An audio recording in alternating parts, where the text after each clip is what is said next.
بسم اللہ الرحمن الرحیم۔ سید امتیاز علی تاج کی نثر نگاری کی خصوصیات پر تبصرہ۔ نثر نگار کی خصوصیات پر تبصرہ کیسے لکھنا ہوتا ہے؟ انٹر اور ڈگری کلاسز کے لیے science, commerce and arts groups 3 چیزیں لکھنا ضروری ہیں: عمدہ تمہید، 10 سے 12 خصوصیات، 3 یا 4 مستند ناقدین کی آراء رائے۔ جوابی خاکہ کا اس طریقے سے ہے: ابتدائیہ انٹروڈکشن لکھنا ہوتا ہے، حالات زندگی، تعارف مصنف، تصانیف۔ اس میں 10 خصوصیات لکھنی ہوتی ہیں اور 3 کم سے کم یا 4 ناقدین کی آراء لکھنی ہوتی ہیں۔ سید امتیاز علی تاج، یہ کچھ ہیڈنگز ہیں۔ عمدہ تمہید کے اندر حالات زندگی، تعارف مصنف، تصانیف یہ لکھنی ہوتی ہیں۔ اسلوب تحریر میں یہ 13 ہیڈنگز ہیں۔ ان 13 ہیڈنگز میں سے کوئی بھی 10 ہیڈنگز جو ہے وہ لکھنی ہوتی ہیں، اور آخر میں ناقدین کی آراء۔ یہ 4 ناقدین کی آراء ہیں۔ ان 4 میں سے کسی 3 کے بارے میں لکھنا ہوتا ہے۔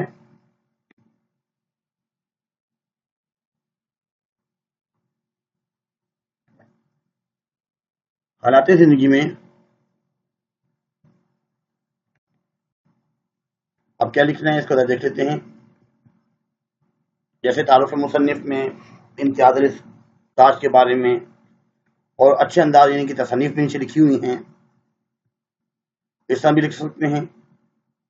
اس طرح اور واضح نظر آ رہا ہے: پیدائش، وفات،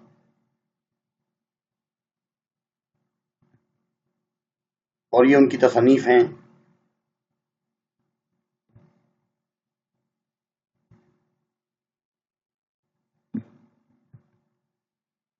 یہ کچھ ان کی حالات زندگی۔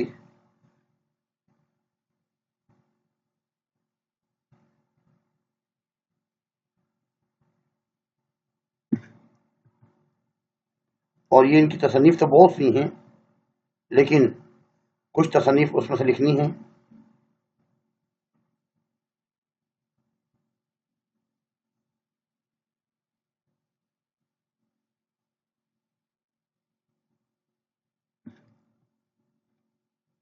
اس طرح اس کو لکھنا شروع کر دینا ہے۔ آسان ہے، کوئی مشکل نہیں ہے۔ ہیڈنگ کو صرف سمجھنا ہوتا ہے۔ جب ہیڈنگ سمجھ میں آ جائے تو لکھنا کوئی مشکل نہیں ہے۔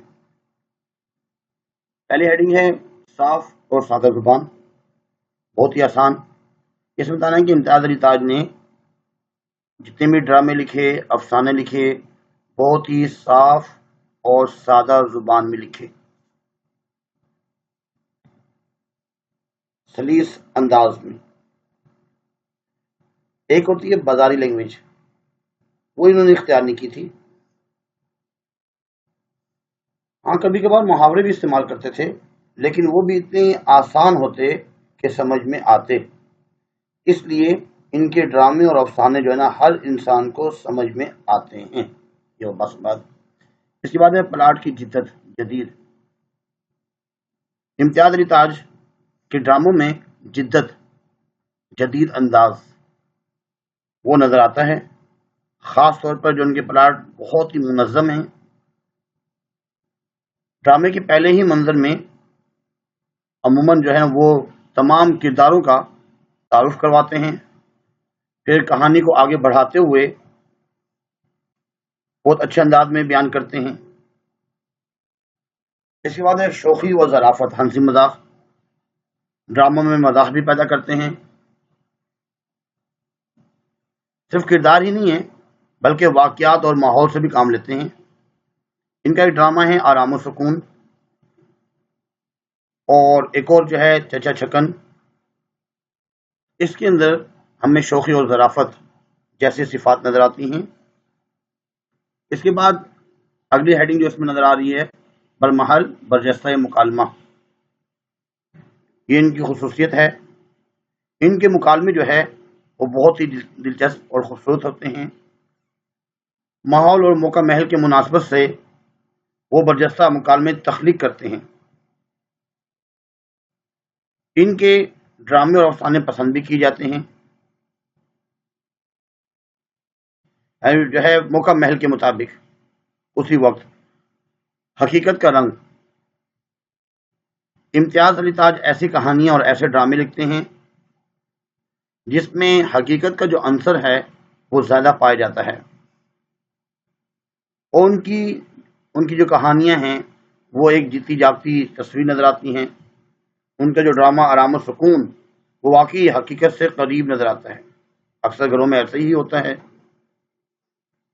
اور ان کا ایک اور جو ڈرامہ ہے انارکلی، وہ بھی حقیقت نگاری کی نفی کی ہے انہوں نے اپنے اس ڈرامے میں۔ اس کے بعد دلچسپی، ان کے ڈرامے بہت ہی دلچسپ ہوتے ہیں، شروع سے لے کر آخر تک دلچسپی رہتی ہے۔ جو پڑھنے والے ہیں، سننے والے ہیں، ان کے ڈرامے کو سنتے ہوئے پڑھتے ہوئے وہ بوریت محسوس نہیں ہوتی۔ اس کے بعد ہے جاندار کردار۔ جاندار کردار، امتیاز علی تاج کے ڈراموں میں کردار بنیادی حیثیت رکھتا ہے۔ ان کے جو ڈراموں کا جو کردار ہے وہ جاندار اور شوق ہوتا ہے، جیسے آرام و سکون میں بیوی کا کردار بہت جاندار ہے، اور چچا چھکن میں بھی ان کا جو کردار تھا بہت ہی جاندار اور دلچسپ تھا۔ ایسے فکر و خیال کی وسعت، بہت گہرا اور تیز مشاہدہ تھا ان کا بہت زیادہ، اور کبھی کبھار وہ اپنے موضوع کی معمولی جزیات کو بھی اس کا احاطہ کرتے ہوئے اپنا مقصد حاصل کر لیتے، اس کہانی کا جو مقصد ہوتا وہ اس کو حاصل کر لیتے۔ وسعت بہت زیادہ تھی۔ ماحول کی عکاسی، ماحول اور منظر کی عکاسی، ان کی منظر کشی کرنا، واقعات کا ایسا نقشہ تیار کرنا جس سے جزیات تک بچنے نہیں پاتی تھی۔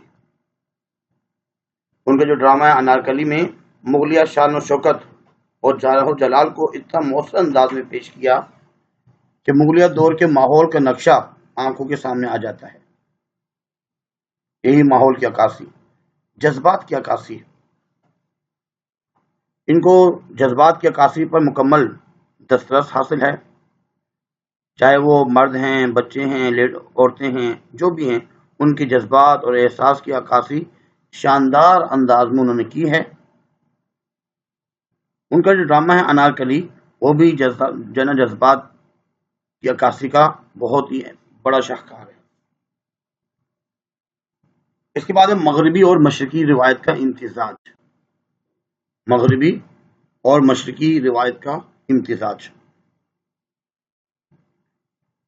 امتیاز علی تاج جو ہے وہ انگریزی ادب سے واقف ہیں، اور اسی نسبت انہوں نے مغربی جو ٹیکنیک ہے اس کو انہوں نے اپنایا۔ اس کے ساتھ ساتھ ہماری جو مشرقی روایت ہے اس کو کبھی بھی پامال ہونے نہ دیا۔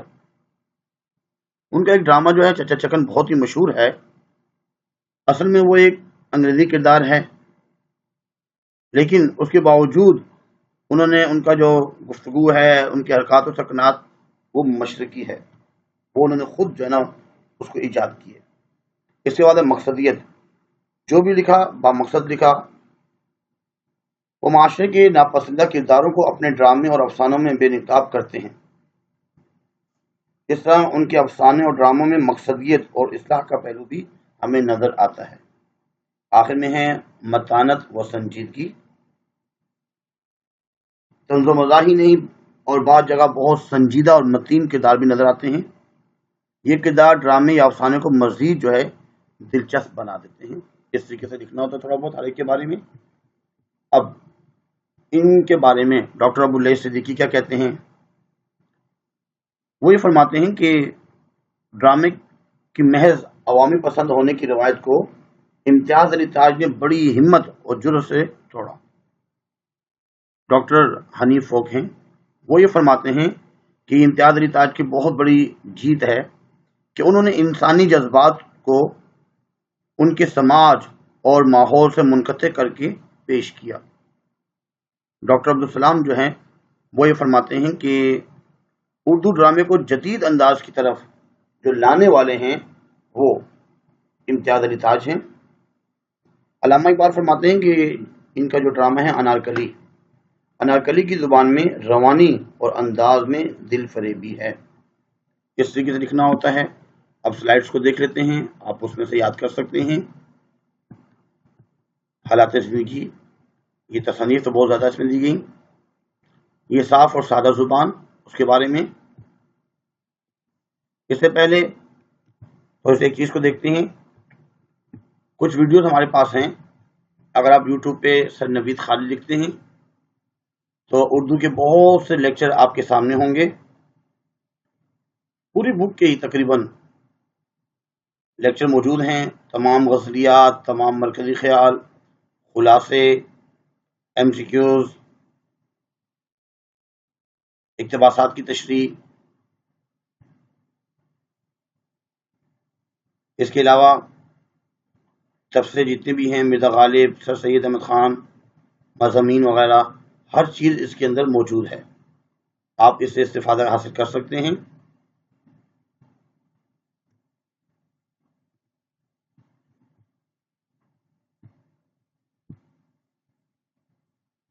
شوخی اور ظرافت، ایک تو لازمی جو ہے دوسروں کو بھی شیئر کیجیے گا تاکہ دوسرے بھی اس سے مستفید ہو سکیں۔ دلچسپی، جاندار کردار، فکر و خیال کی وسعت، ماحول کی عکاسی، جذبات کی عکاسی، اور نمبر 11 ہے مغربی اور مشرقی روایت کا امتزاج، مقصدیت، متانت و سنجیدگی، اور آخر میں ناقدین کی آرا۔